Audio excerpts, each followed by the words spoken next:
मैं देवों के देव महादेव के चरणों पर प्रणाम करती हूँ। मैं गौरी पार्वती माता के चरणों पर प्रणाम करती हूँ। मैं कार्तिक गणेश दोनों भैया के चरणों पर प्रणाम करती हूँ। मैं सभी देवी दुर्गा के चरणों पर प्रणाम करती हूँ।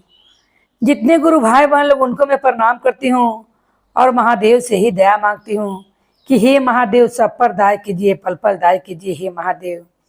गुरु भाई बहन लोग, आज मैं आप लोग के गणेश भगवान और माता लक्ष्मी की कथा सुनाने वाली हूँ। एक भक्त रहता है जो गणेश भगवान के बहुत हृदय से पूजा पाठ करता है और वो भक्त सब दिन गणेश भगवान का बिना भोग लगले कुछ भी नहीं खाता था। एक दिन उस भक्त की पत्नी कहती है कि आज घर में कुछ भी नहीं है, मैं क्या चीज का भोग लगाऊं गणेश भगवान को, कुछ समझ में नहीं आ रहा है।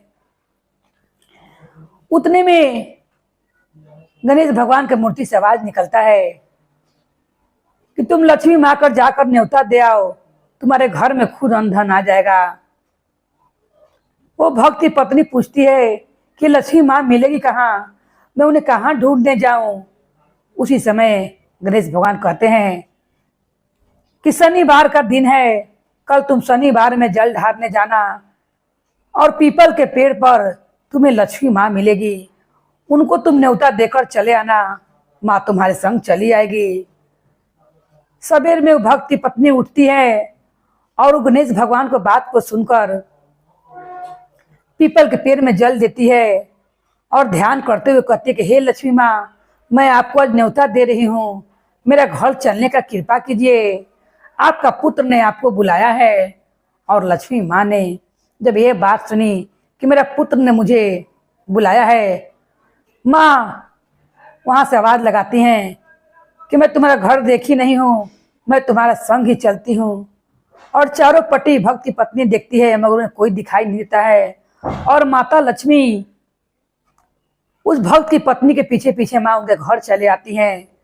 जब घर पर आती हैं तब फिर नहीं पूछती हैं भक्त की पत्नी कि आपने तो लक्ष्मी माँ को बुला दिया, हे विघ्नहर्ता, हे गणेश भगवान, अब बताइए कि पहले एक आदमी लगाने के लिए भोग नहीं था कि मैं आपको भोग लगा सकूं, आपने लक्ष्मी माँ को भी आज्ञा दिया, उनका भोग मैं क्या से लगाऊं, ये बताइए। उतने में विघ्नहर्ता गणेश भगवान कहते हैं कि तनिक अपना दिमाग लगाओ और लक्ष्मी माँ से भंडार का चाबी मांग लो।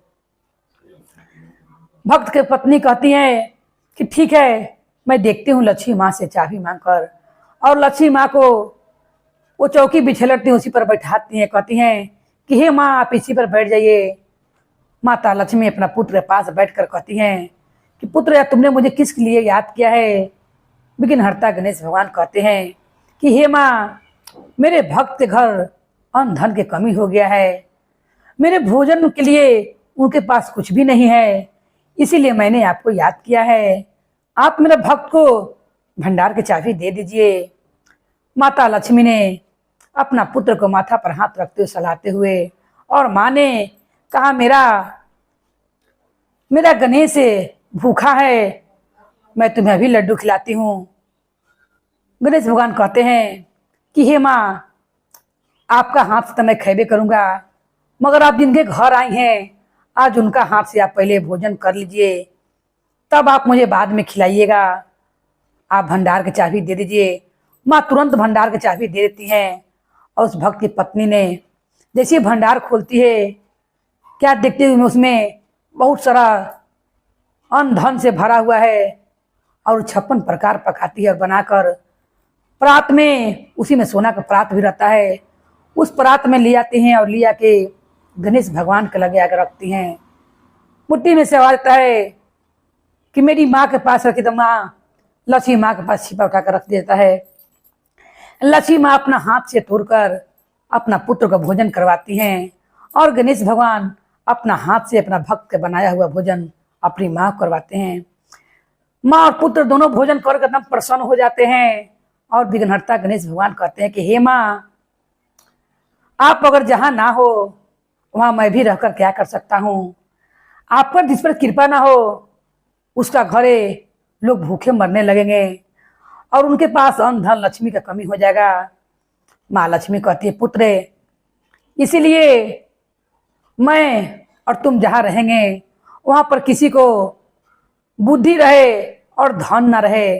अगर बुद्धि हो और धन न रहे तो भी कोई काम नहीं हो सकता है, और धन रहे और उसके पास बुद्धि न रहे तो उसका हालत गड़बड़िए रह सकता है।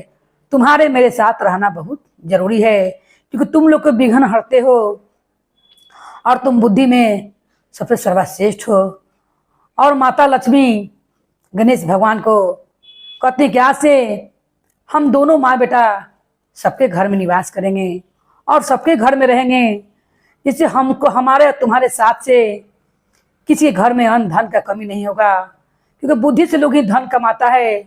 अगर बुद्धि ना रहे तो धन रह कर भी वो कोई अच्छा काम नहीं कर सकता है। उसी दिन से माता लक्ष्मी और गणेश भगवान साथ साथ विराजमान हो जाते हैं और माता लक्ष्मी और गणेश भगवान का पूजा होने लगता है।